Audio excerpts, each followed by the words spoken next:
Golf Central proudly presents live from the U.S. Open.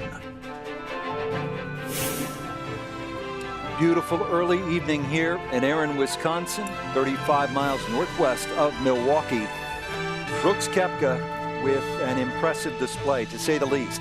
Rich Lerner alongside Brandel Chambly, Frank Nobilo, and David Duval. Brandel, the guy went around the golf course as if he were playing a casual 18.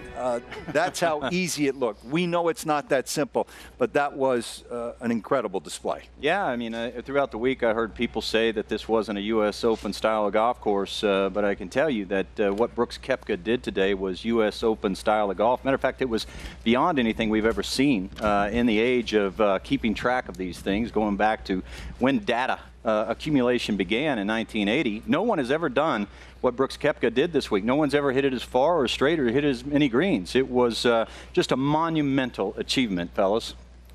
David, as I look at him, I know what it's like not to win one of those. Please tell me what he's going through right now. It feels wonderful. I certainly had some near misses that didn't work out, but to finally break through is an amazing experience.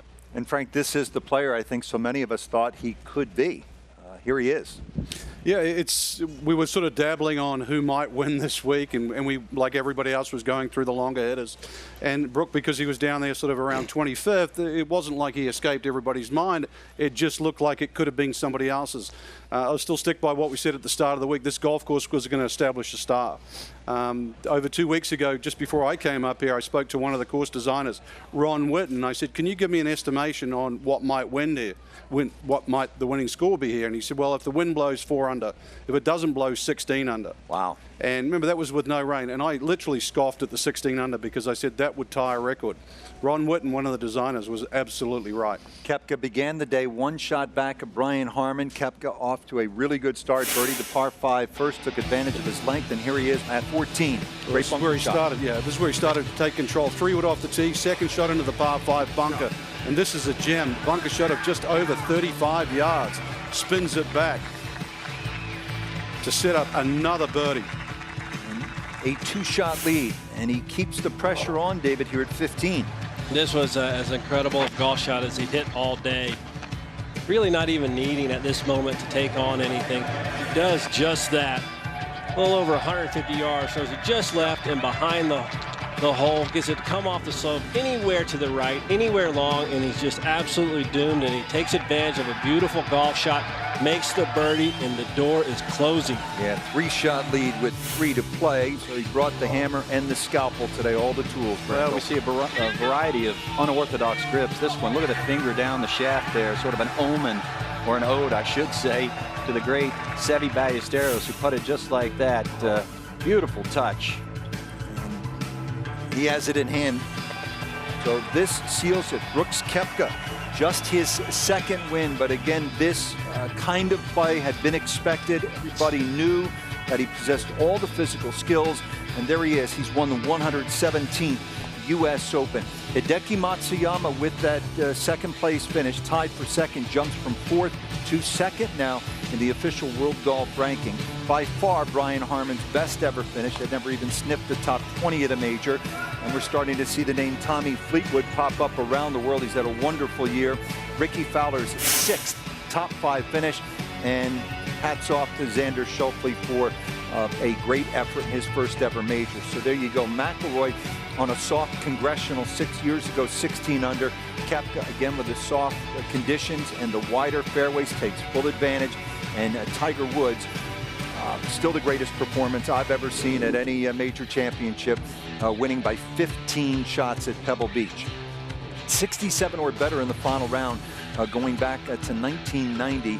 Hale Irwin did it. Remember the playoff against Mike Donald, Tiger Woods in 2000. And Brooks Koepka joins that illustrious list. Let's go down now to Todd Lewis, who's with the U.S. Open champion. The 2017 U.S. Open champion with his brand new piece of hardware. I want to talk about what you were able to do on the golf course, especially on the back nine. You told me yesterday you were going to keep an eye on the leaderboards. Did that instigate any aggression out there for you on this course? No, we just stuck to the game plan. What we've done all week, it's kind of worked.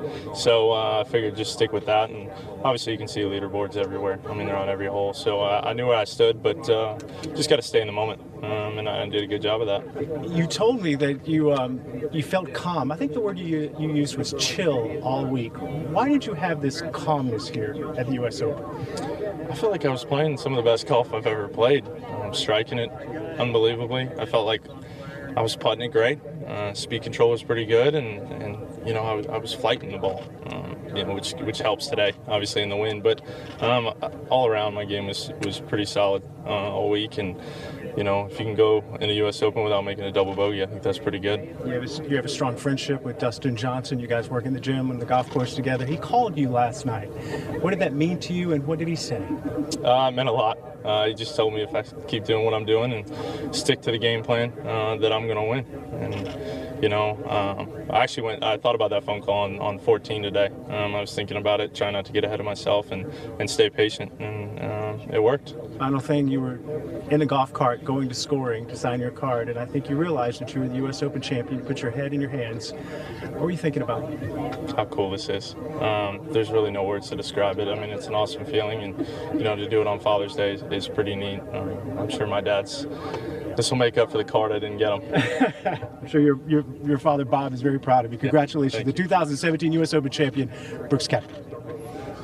Yeah, coveted trophy.